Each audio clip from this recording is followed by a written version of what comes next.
حضرت عائشہ صدیقہ رضی اللہ تعالی عنہ آپ فرماتے ہیں نبی اکرم صلی اللہ علیہ وسلم نے ان سے فرمایا اے عائشہ یہ کون سی رات ہے؟ انہوں نے عرض کیا اللہ عز و جل اس کا رسول بہتر جانتا ہے۔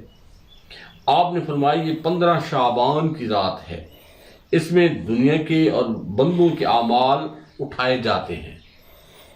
ٹھیک ہے، اور اس میں اللہ تعالیٰ بنو کلب کی بکریوں کے بالوں کے برابر لوگوں کو جہنم سے آزاد کرتا ہے۔ کیا تو نے آج رات مجھے اجازت دی؟ آپ عرض کرتی ہیں آپ فرماتی ہیں میں نے عرض کیا جی ہاں۔ پھر آپ نے نماز پڑھی جس میں مختصر قیام کیا،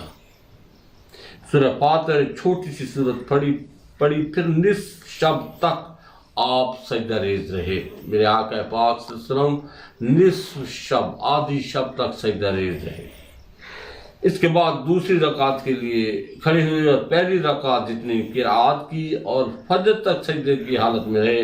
حضرت عائشہ صدیقہ رضی اللہ تعالی عنہ ام المومنین آپ فرماتی ہیں مجھے آپ کی طرف سے اندیشہ ہوا شاید اللہ تعالیٰ عز و جل نے آپ کی روح مبارک قبض فرما لی۔ زیادہ وقت گزرا تو میں آپ کے قریب ہو گئی اور پاؤں مبارک کے ورم کو چھوا۔ آپ نے حرکت فرمائی، میں نے سنا آپ سجدے کی حالت میں کہہ رہے تھے اعوذ بعفوک من عقابک واعوذ برضاک من سخطک واعوذ بک منک جل ثناؤک لا احصی علیک انت کما اثنیت علی نفسک۔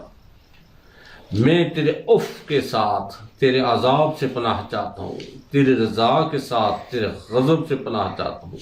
اور تیرے کرم کے ساتھ تیرے عذاب سے پناہ چاہتا ہوں۔ میں کما حق ہوں تیری تعریف نہیں کر سکتا، تو ایسا ہی ہے جیسے تو نے خود اپنی تعریف بیان فرمائی۔ میں نے عرض کیا یا رسول اللہ صلی اللہ علیہ وسلم میں نے آپ سے سنا، آپ نے رات کو ایسی چیز کا ذکر کیا جو میں نے آپ سے کبھی نہیں سنی۔ نبی اکرم صلی اللہ علیہ وسلم نے فرمایا کیا تم نے اس سے جان لیا؟ میں نے عرض کیا جی ہاں۔ نبی اکرم صلی اللہ علیہ وسلم نے فرمایا اسے سیکھو اور سکھاؤ، کیونکہ حضرت جبرائیل علیہ السلام نے مجھے کہا ہے کہ میں اسے سجدے میں پڑھوں۔ حضرت عائشہ صدیقہ رضی اللہ تعالی عنہا ہی فرماتی ہیں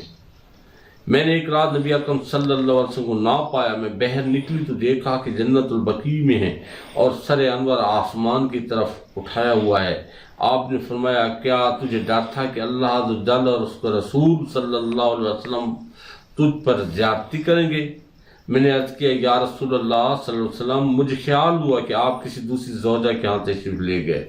نبی اکرم صلی اللہ علیہ وسلم نے فرمایا بے شک اللہ تعالیٰ شعبان کی 15ویں رات کو آسمان دنیا پر نزول فرماتا ہے اور بنو کلب قبیلہ کی بکریوں کے بالوں سے زیادہ لوگوں کو بخش دیتا ہے۔ یہ 15 شعبان کی رات کی فضیلت ہے۔ آگے حضرت عبداللہ بن عباس رضی اللہ تعالی عنہما کے غلام ہیں، آزاد کردہ غلام ہیں، حضرت اکرمہ رضی اللہ تعالی عنہ، ان سے اللہ تعالیٰ کی اس قول فیہا یفرق کل امر حکیم، اس رات ہر حکمت والے کام کا فیصلہ ہوتا ہے کہ تفسیر میں مروی ہے، فرماتے ہیں یہ شعبان المعظم کی 15ویں رات ہے۔ اس رات اللہ تعالیٰ عز و جل پورے سال کے امور کی تدبیر فرماتا ہے، پورے سال کے جتنے امور ہیں، جنہوں نے جانا ہے، جنہوں نے آنا ہے، رزق ہو گیا، حج کا معاملہ ہو گیا، تمام اس رات میں اللہ تعالیٰ عز و جل ان بندوں کے پورے جو معاملے ہیں وہ فرما دیتے ہیں۔ زندہ لوگوں کے نام مرنے والوں کی فہرست میں لکھ دیے جاتے ہیں، یعنی جنہوں نے آئندہ سال مرنا ہوتا ہے۔ بیت اللہ شریف کا حج کرنے والوں کی فہرست بنا دی جاتی ہے اور اس میں کوئی اضافہ ہوتا ہے نہ کمی ہوتی ہے، ٹھیک ہے نا، کیونکہ یہ تو ویسے اللہ تعالیٰ حکم مبارک ہے لا تبدیل لکلمات اللہ، رب العالمین کے جو کلمات ہیں جب وہ ایک دفعہ لکھ دیتے ہیں وہ تبدیل نہیں ہوتے، ٹھیک ہے نا، تو یہ جن کے نام لکھ دی جاتے ہیں انہیں جانا ہوتا ہے۔ حضرت حکیم بن کیسان رحمہ اللہ تعالیٰ فرماتے ہیں شعبان المعظم کی 15ویں رات کو اللہ تعالیٰ لوگوں کو دیکھتے ہیں جو اس رات اپنے آپ کو پاک کر لے۔ اللہ تعالیٰ عز و جل اسے آئندہ شب برات تک پاک رکھتا ہے۔ شب برات کی جو رات بندہ گزارتا ہے اللہ عز و جل کی عبادت کرتے ہوئے، اللہ تعالیٰ عز و جل کی رضا چاہتے ہوئے شب بیداری کرتا ہے اور ذکر و اذکار کرتا ہے، صدقہ خیرات کرتا ہے، تو اللہ تعالیٰ عز و جل اگلے شعبان شب برات تک اس کو پاک رکھتا ہے۔ ٹھیک ہے، اب یہاں پہ جو شب بیداری ہے اس کو میں تھوڑی سی آپ کو ویسے بتا دوں۔ بعض لوگوں کو خیال ہوتا ہے کہ ٹھیک ہے جی پوری رات جاگنا ہے، آدھے سوئے ہوتے ہیں آدھے جاگ رہے ہوتے ہیں، بس سجدے پہ سجدہ کر رہے ہوتے ہیں، نہ پتہ ہوتا ہے کیا کر رہا ہوں، پڑھنے کا پتہ ہوتا ہے نہ رکوع سجود کا صحیح پتہ، تو ایسی بات نہیں ہے۔ آپ شب بیداری، یہ بھی شب بیداری میں آ جاتے ہیں، حدیث مبارک ہے جو بندہ عشاء کی نماز باجماعت پڑھتا ہے تو اس نے سمجھو آدھی رات عبادت میں گزارے، اور جس نے صبح کی نماز باجماعت پڑھی تو سمجھو اس نے پوری رات شب بیداری میں گزارے۔ آپ اس رات میں جتنا آسانی سے ذکر اذکار کر سکتے ہیں، جب تک آپ آسانی سے بیٹھ سکتے ہیں، لوگوں کو اچھی تبلیغ کر سکتے ہیں، نوافل پڑھ سکتے ہیں، اللہ عز و جل کا ذکر کر سکتے ہیں، میرے آقا پاک احمد مصطفیٰ سید محمد مصطفیٰ صلی اللہ علیہ وسلم سے درود اور سلام پڑھ سکتے ہیں، تو اس رات میں آپ صدقہ و خیرات کر سکتے ہیں، تو اس رات میں اس طرح کوشش کیا کریں۔ باقی یہ نہیں ہے کہ آپ جو ہے نا وہ جو بات میں پہلے کر چکوں کہ آپ نیند آئی ہوئی ہو اور دماغ میں اور ہزار معاملے چل رہے ہوں اور آپ جو ہے نا کہ میں نے رات جاگنی ہے، تو ایسی رات جاگنے میں کوئی فائدہ نہیں ہے۔ فائدہ وہی دیتی ہے جب بندہ پورا خشوع اور خضوع کے ساتھ ہوتا ہے، اور کوشش کیا کریں کہ اس رات میں صالحین کی اگر صحبت ملتی ہے، صالحین کی صحبت میں چاہے جتنا بھی وقت گزر جائے وہ بہت اعلیٰ وقت ہوتا ہے، اللہ تعالیٰ عز و جل کے بندوں پہ اللہ تعالیٰ عز و جل کی رحمت برس رہی ہوتی ہے۔ ٹھیک ہے نا، تو جب اس کے دوست کے پاس بندہ بیٹھا ہوتا ہے تو ہو سکتا ہے اللہ تعالیٰ عز و جل کے اس دوست کے دل میں اس کا نام دیکھ لے کہ یہ میرے دوست کے پاس ہے اور میرے دوست کو یہ اچھا لگ رہا ہے، تو اللہ عز و جل اس پہ بھی اپنی رحمت کی نگاہ فرما دیتا ہے۔ تو اس لیے کوشش کیا کریں اپنی رات کو ایسے گزارنے کے لیے۔ ٹھیک ہے نا، تو آگے جو ہے نا، مجھے ابو نصر نے اپنے والد سے خبر دی، وہ اپنی سند کے ساتھ حضرت مالک بن انس سے، وہ حضرت عروہ سے، وہ حضرت عائشہ صدیقہ رضی اللہ تعالی عنہ ام المومنین سے روایت کرتے ہیں، آپ فرماتی ہیں میں نے نبی اکرم صلی اللہ علیہ وسلم سنا، آپ صلی اللہ علیہ وسلم نے فرمایا اللہ تعالیٰ عز و جل 4 راتوں میں بھلائی کے دروازے کھول دیتا ہے۔ اب یہ 4 راتیں آگے میں آپ کو بیان کروں گا، بتاؤں گا کون سی ہیں 4 راتیں۔ 4 راتوں میں بھلائی کے دروازے کھول دیتا ہے رب العالمین۔ ٹھیک ہے نا، اب پہلی رات کون سی ہے؟ وہ ہے عید قربان کی رات، عید الاضحیٰ، عید قربان کی جو رات ہے اس رات۔ اب دوسری ہے عید الفطر کی رات، آخری روزہ جب رکھ کے آدمی پھر اگلے دن عید کا منتظر ہوتا ہے، اس رات میں بھی اب ہمارے ہاں تو یہ ایک عجیب سلسلہ چل پڑا ہے کہ لہو لعب شروع ہو جاتا ہے، پورا مہینہ اپنے آپ کو لوگ روک رکھتے ہیں، روزے، قرآن، صدقے خیرات، تمام سارا کچھ، اور جب یہ رات آتی ہے تو اس رات میں آ کے پھر لہو لعب پھر شروع ہو جاتا ہے۔ تو اس رات کو بھی اسی طرح گزاریں جس طرح آپ نے پچھلے باقی پورا مہینہ گزارا ہے رمضان کریم کا۔ تو کوشش کیا کریں کہ عید الفطر کی رات آپ اللہ عز و جل کے ذکر اور فکر میں رہا کریں، اور اسی طرح رہیں تاکہ آگے جب آپ عید الفطر پڑھیں تو پھر آپ اس کے مستحق کے اللہ عز و جل فرشتوں سے پوچھتا ہے کہ جب ایک بندہ مزدوری کرے تو اس کو کس طرح اس کے مزدوری دی جائے، تو وہ عرض کرتے ہیں فرشتے مالک اس کو پوری مزدوری ملنی چاہیے۔ تو پھر جب عید کی نماز پڑھ کے مومن نکلتے ہیں تو پھر ان کو تاکہ پوری مزدوری ملے جو انہوں نے پچھلا مہینہ اپنے اللہ عز و جل کی رضا کے لیے گزارا ہے، عبادات کی ہیں، صدقے خیرات کی ہیں۔ تو یہ دوسری رات ہو گئی، اور تیسری رات جو ہے نا وہ شب برات کی، اس میں عمریں اور رزق نیز حج کرنے والے کے نام لکھے جاتے ہیں۔ یہ جو شعبان المعظم کی رات ابھی آ رہی ہے، ٹھیک ہے نا، تو اس رات کی بھی آپ کوشش کریں، اور اس ماہ مبارک میں بھی کوشش کریں، اور عرفہ 9ویں ذوالحجہ کی رات صبح کے اذان تک، ٹھیک ہے نا، ذوالحجہ صبح کے اذان تک۔ اب یہاں پہ اس ماہ معظم میں، اس ماہ مبارک میں، شعبان المعظم میں جو 15 شعبان کی رات آ رہی ہے، اس کو شب برات کہتے ہیں، ٹھیک ہے نا، اس کو شب برات کہتے ہیں۔ اس میں 2 براتیں ہیں، اس شب میں 2 براتیں ہیں۔ اس رات کو شب برات اس لیے کہتے ہیں کہ اس میں 2 براتیں بیزاریاں ہیں، بدبخت رحمان سے اور اولیاء کرام ذلت اور رسوائی سے بیزار ہوتے ہیں، ٹھیک۔ نبی اکرم صلی اللہ علیہ وسلم سے مروی آپ نے فرمایا جب 15 شعبان کی رات ہوتی ہے تو اللہ تعالیٰ عز و جل اپنی مخلوق پر خصوصی توجہ فرماتا ہے، مومنوں کو بخش دیتا ہے اور کافروں کو مہلت دے دیتا ہے، کیونکہ کینہ پرور لوگوں کو اسی حالت میں چھوڑتا ہے یہاں تک کہ وہ اسے ترک کر دے۔ کہا گیا ہے کہ فرشتوں کی آسمان میں عید کی 2 راتیں ہیں، جس طرح مسلمانوں کے لیے زمین پر 2 عیدیں ہیں، فرشتوں کی عیدیں شب برات اور لیلۃ القدر ہیں، اور مومنین کی عیدیں عید الفطر اور عید الاضحیٰ ہیں۔ فرشتوں کی عیدیں رات کو اس لیے ہیں کہ وہ سوتے نہیں، اور انسانوں کی عیدیں دن کو اس لیے ہیں کہ وہ رات کو سوتے ہیں۔ شب برات کو ظاہر کرنے کی حکمت اب یہاں پہ ہے کہ شب برات کو، شب قدر کو ظاہر نہیں کیا گیا، لیکن شب برات کو ظاہر کرنا اللہ عز و جل نے ظاہر کر دیا ہے، ٹھیک ہے۔ تو اس کو ظاہر کیوں کر دیا ہے اور اس کو مخفی کیوں کر دیا ہے، شب قدر کو مخفی کیوں کر دیا ہے؟ اچھا، اس کے اب پھر آگے جو ہے نا، اسی میں یہ شب برات میں آپ شب برات کی نماز بھی نوافل کی ایک ترتیب ہے جو صحابہ کرام رضی اللہ تعالی عنہما ان کی تھی، وہ آپ کو بتاؤں گا، کوشش گزار کروں گا، اللہ تعالیٰ عز و جل جس کو توفیق دے وہ بھی کوشش کرے۔ اچھا، یہاں پہ شب برات کو ظاہر کرنے کی حکمت، اللہ تعالیٰ نے شب برات کو ظاہر کیا اور لیلۃ القدر کو پوشیدہ رکھا، اس کی حکمت کے بارے میں کہا گیا ہے کہ لیلۃ القدر رحمت، بخشش اور جہنم سے آزادی کی رات ہے۔ اللہ تعالیٰ نے اس سے مغفرت رکھا تاکہ لوگ اس پر بھروسے نہ کر بیٹھیں،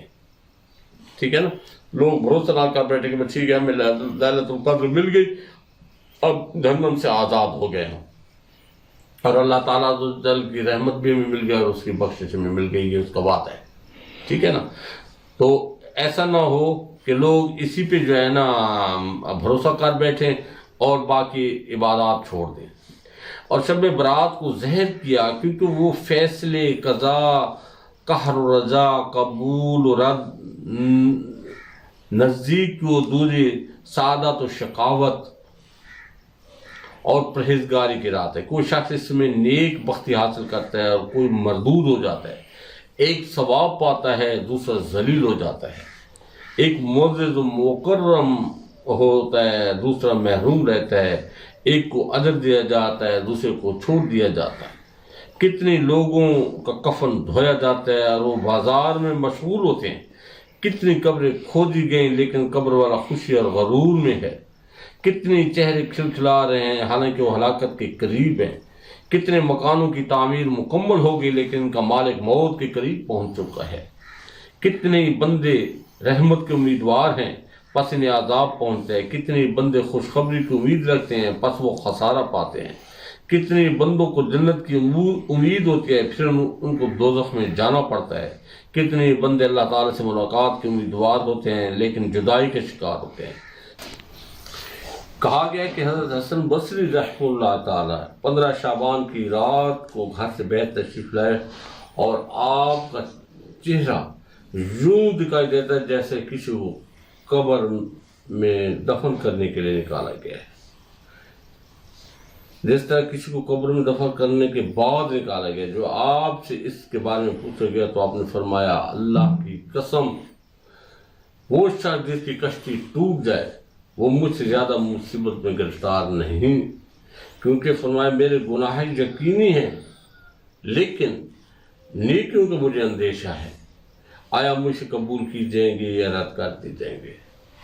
تو یہ وہ لوگ تھے، یہ وہ عظیم و شان لوگ تھے جن نے زندگی اپنی نیکیوں میں گزاری لیکن پھر بھی جو ہے نا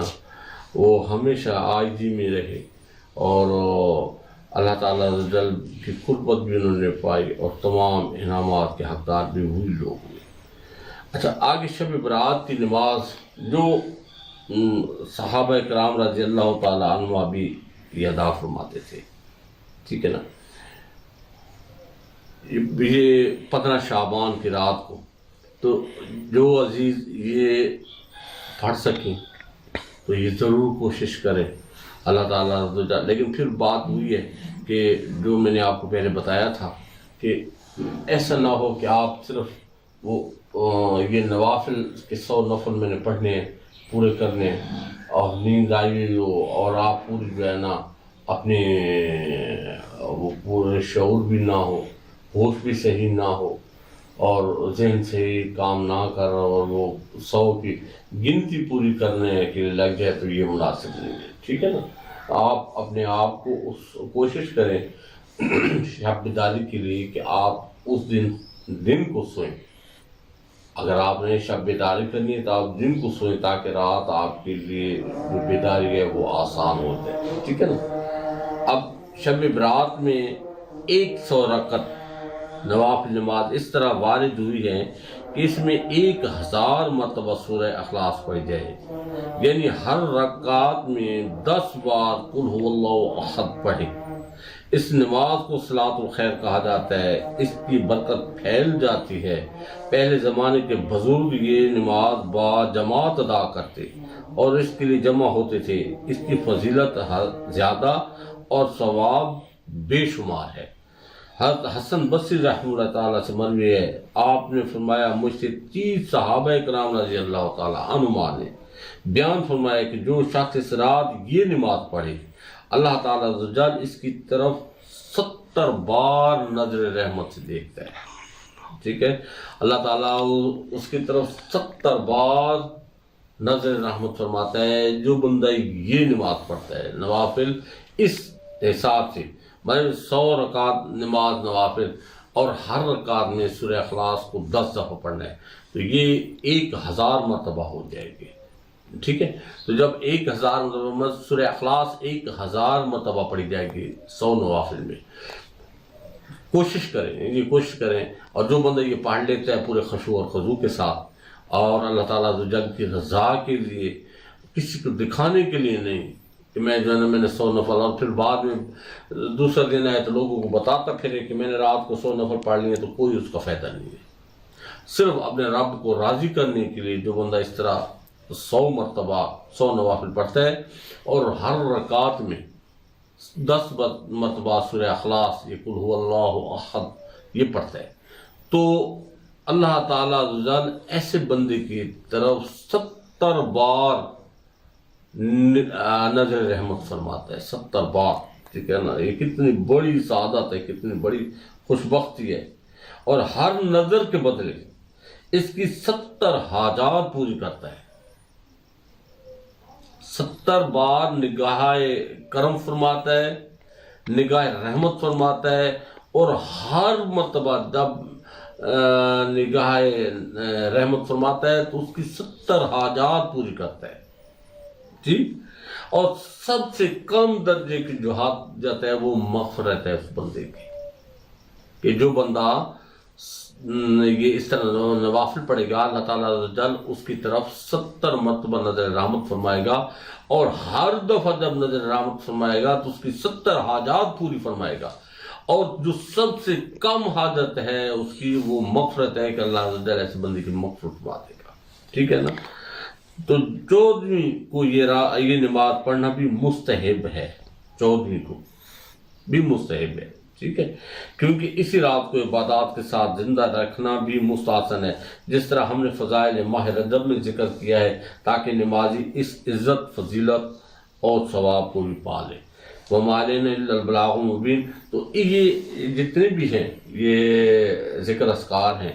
جب بھی یہ کریں تو یہ صرف اور صرف اللہ تعالیٰ عز و جل کی رضا کے لیے کریں، اس میں اور کسی قسم کی کوئی بات نہ ہو. اور کوشش یہ کریں نوافل جب بھی پڑھنے ہو تو نوافل تنہائی میں پڑھا کریں،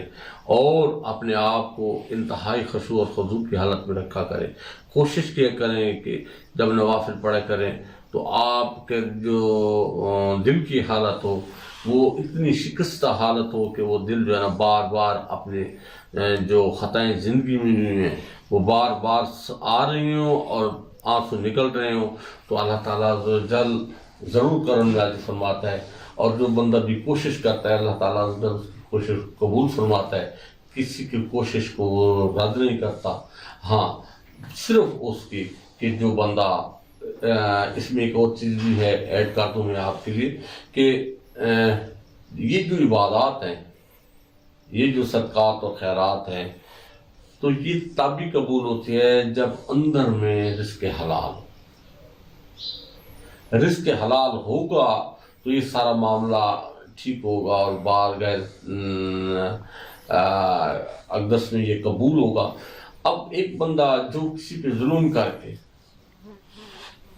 سود اور رشوت اور حرام خوری کر کے وہ کہے کہ میں 15 شعبان کی رات کو میں 100 نفل پڑھ لوں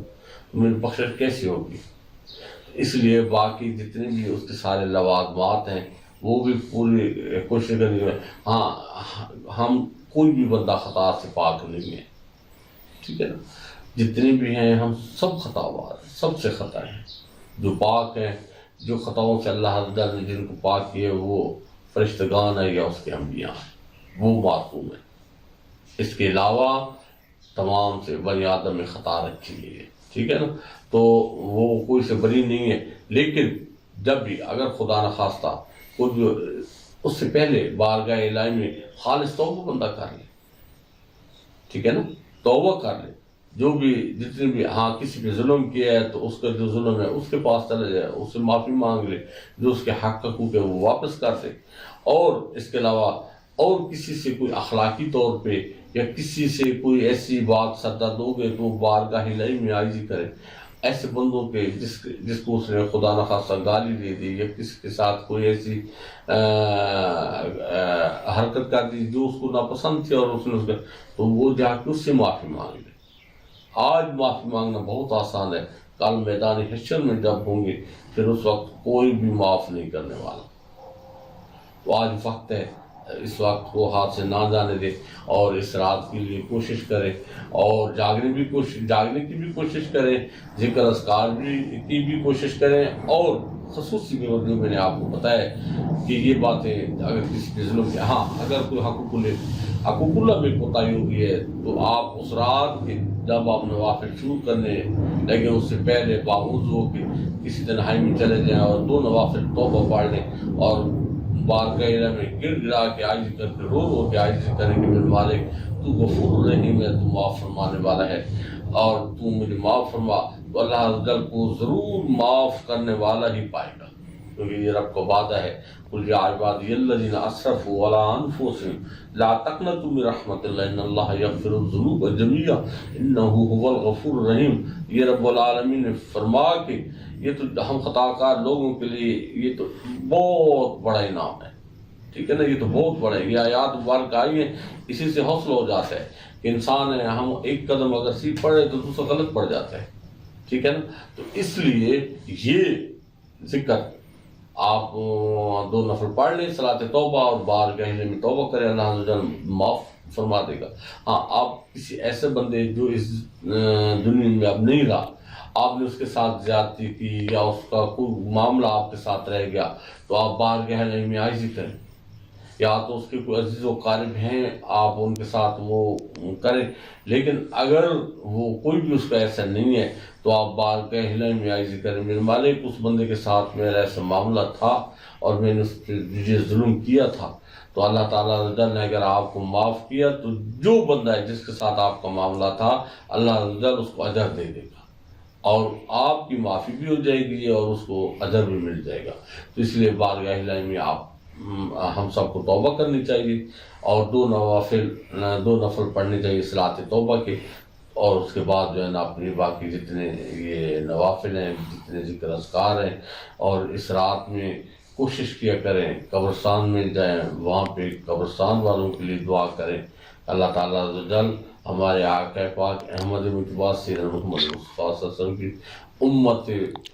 مبارکہ کے جتنے مرحومین ہیں تمام کی مغفرت فرمائے۔ یہ ضرور یہ بھی کیا کریں۔ اللہ تعالیٰ عزوجل ہم سب کا حامی و ناصر، اللہ تعالیٰ عز و جل ہمیں نیکی کی توفیق دے اور برائیوں سے اپنی حفاظت خاص میں رکھے.